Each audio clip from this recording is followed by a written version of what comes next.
Bonjour chers frères et sœurs, heureux de continuer ce message sur le voyant. Nous sommes déjà dans notre deuxième partie, nous parlons des maladies d'yeux. Et nous avons vu tout dernièrement sur les yeux voilés. Un voile qui est jeté dans les yeux et qui nous empêche d'être illuminés, qui nous empêche de recevoir la révélation et la sagesse. Ça nous empêche de pénétrer les mystères de Dieu et par conséquent, nous ne pouvons pas aller de gloire en gloire. Aujourd'hui, nous allons parler d'un deuxième type de maladie, les yeux obscurcis, les yeux qui manquent de lumière.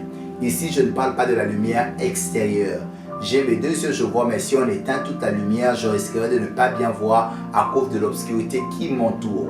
Mais là, ce n'est pas une maladie. Mais lorsque ma lumière intérieure est éteinte, même quand il y aura la lumière extérieure, je ne verrai pas. Là, ça devient une maladie d'yeux. Alors, c'est de cette maladie que je parle aujourd'hui, les yeux obscurcis. Alors, nous allons lire sans plus tarder un passage.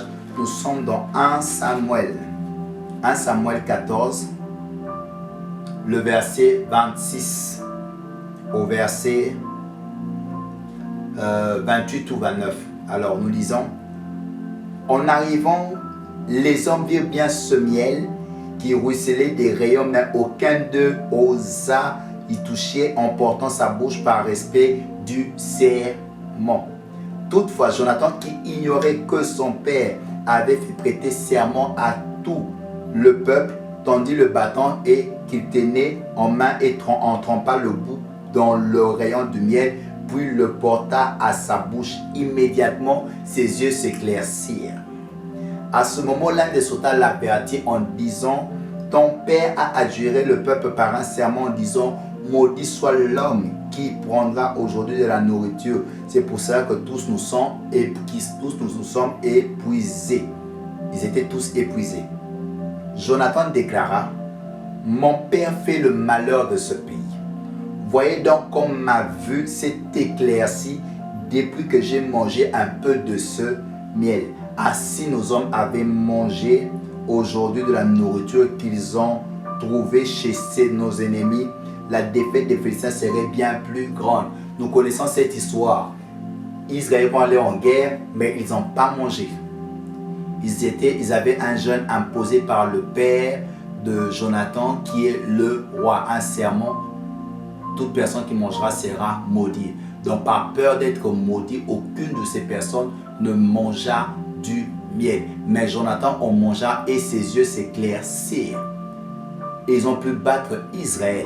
Ils auraient pu battre de manière plus extraordinaire, mais ils étaient tous exténués parce qu'ils n'ont pas profité de la nourriture qu'ils ont trouvée chez leurs ennemis. Et la seule nourriture qu'ils avaient trouvée, c'était le miel. Alors, vous voyez que tout le peuple avait des yeux obscurcis. Ils avaient besoin que leurs yeux soient éclairés.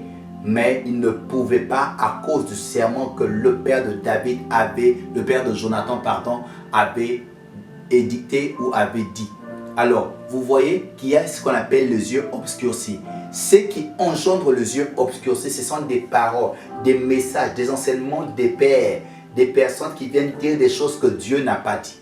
Le diable aussi, il veut créer de l'obscurité dans tes yeux. Il veut éteindre ta lumière intérieure. Il passera par des personnes que tu crois, par des personnes qui sont honorées, par des personnes qui sont positionnées, par des gens qui sont établis, par des personnes qui sont à la chair, par nos parents dans la chair ou dans le Seigneur, pour dire des choses que Dieu n'a pas dit, mais sous peine d'une malédiction. Et par conséquent, par peur, nous adoptons ces choses ou nous croyons en ces choses. Des choses qui ne sont pas vérifiables dans les Écritures, mais qui ne sont que dans la bouche des pères, dans la bouche des aînés. Nos pères ont dit, nos aînés ont dit. C'est un peu comme au temps ancien, les ancêtres ont dit ceci. Et les gens qui respectent ce que les ancêtres ont dit, pas parce qu'ils ont lu, mais parce que c'est un ancêtre qui avait parlé, c'est un chef coutumier qui avait parlé. Et c'est un peu ça qui se retrouve aussi dans l'église de Dieu. Je ne prends pas ce qu'on me dit aussi longtemps que cela ne s'accorde avec les Écritures. Peu importe la position de celui qui parle, parce que nous ne sommes pas sans savoir qu'il est possible que celui qui dirige soit un sorcier.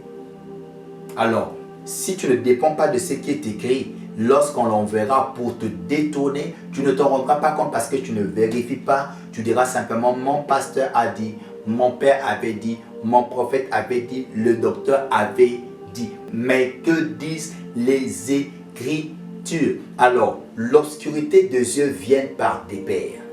L'obscurité des yeux vient par les pères. Oui, je dis la vérité, ce n'est pas parce qu'ils le font expressement. Mais suite à des circonstances, ils disent des choses que nous ne vérifions pas dans les Écritures, mais qui sont poussées par l'ennemi afin d'obscurcir nos yeux. Et le but final, c'est que nous ne remportons plus de victoire. C'est que nous soyons affaiblis. Et lorsque nous sommes affaiblis, nous ne pouvons pas aller plus loin. Nous ne pouvons pas atteindre le but. Nous ne pouvons pas achever ce que nous avons commencé. Heureusement pour eux, il y a eu Jonathan qui n'a pas respecté ce serment. Et vous avez bien vu que Jonathan n'est pas mort. Parce qu'une malédiction sans cause et sans effet. Personne n'a accepté de mettre sa main sur Jonathan parce que la victoire venait de lui. Il y a des victoires que tu n'atteins pas parce que tes yeux sont obscurcis. Et tu ne sais pas que tu as besoin du miel. Les yeux sont fatigués. Les yeux sont épuisés par manque d'énergie.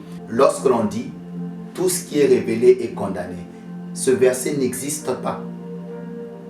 Et parce que c'est un père qui l'a dit, quelqu'un que Dieu a positionné, quelqu'un que Dieu a élevé, a dit ce que Dieu n'a pas dit, et cela est devenu une parole du Seigneur.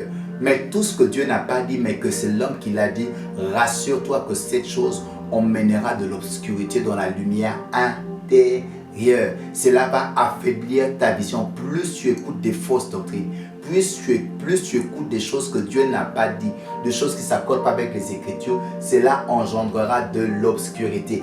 Beaucoup de gens ne le font pas exprès. Ils ont entendu, ça a été comme ça et ils ont continué. C'est ainsi qu'on répétait souvent que non, nos pères ont toujours dit, nos pères nous ont dit. Oui, nos pères nous ont dit, mais est-ce que nos pères, c'est les Écritures? Nous répétons ces genres de phrases, par exemple, chant de louange et d'adoration, mais il n'y a aucun verset qui le dit.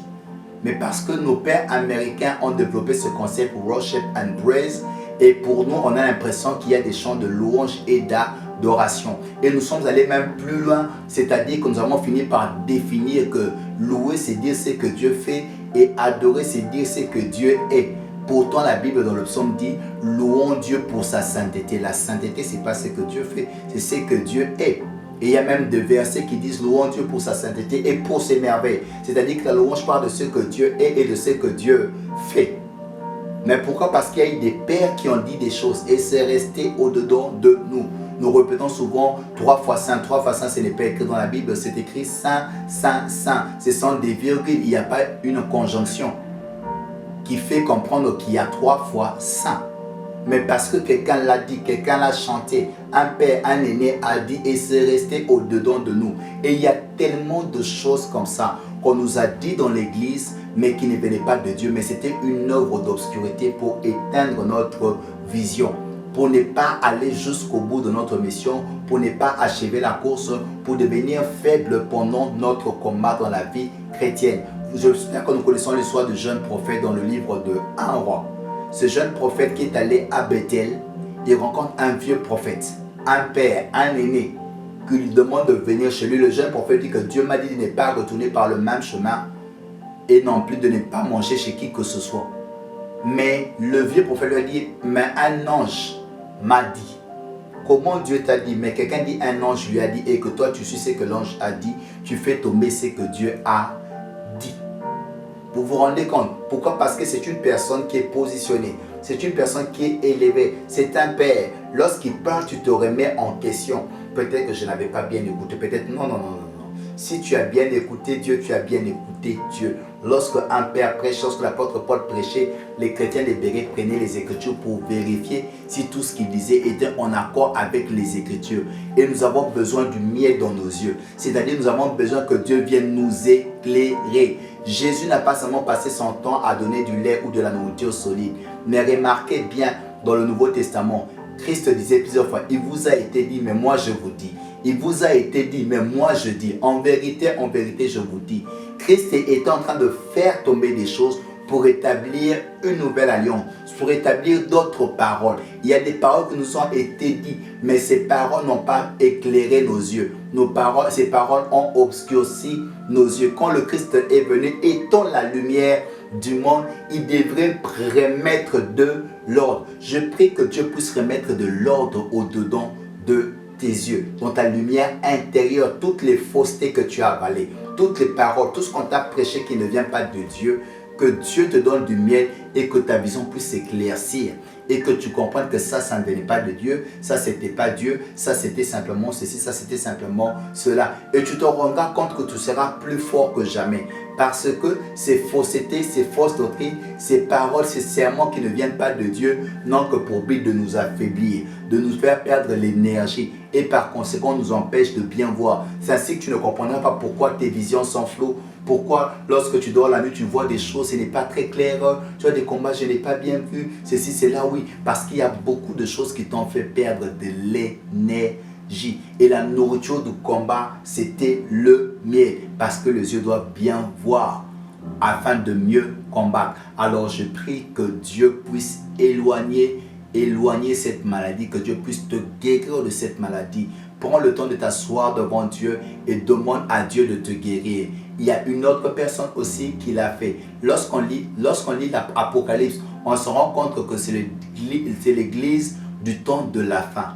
Mais Dieu fait comprendre à cette église qu'elle était aveugle. Il fallait du collier à ses yeux pour qu'il voie clair. Donc c'est important de comprendre que nous sommes nés dans une saison où nous sommes déjà nés dans l'aveuglement. Nous servons Dieu, mais nous avons une certaine obscurité intérieure à cause de ce que nos pères ont dit, mais qui ne sont pas écrits et que nous n'avons pas vérifié, mais que nous avons adopté dans nos vies, dans nos églises. Et cela vient